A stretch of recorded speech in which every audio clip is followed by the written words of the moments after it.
Hi friends, మీరు ఫైనాన్షియల్గా after 40 years 50 years age వచ్చిన తర్వాత ఫైనాన్షియల్లీ ప్లాన్ చేసుకొని రిటైర్ అవ్వాలి అనుకుంటే మనకున్న మార్గాలు ఏమిటి అనేది చెప్తానండి.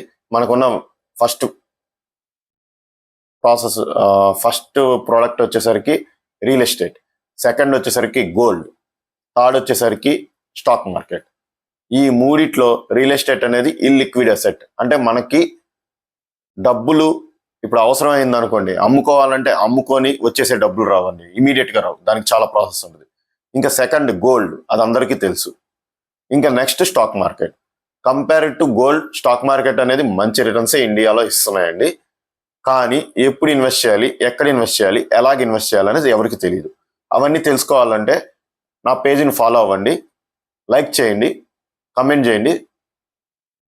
కమెంట్ ఏమని చేస్తారంటే we need to know information, అంటే ఇన్ఫర్మేషన్ అని టైప్ చేయండి చాలు.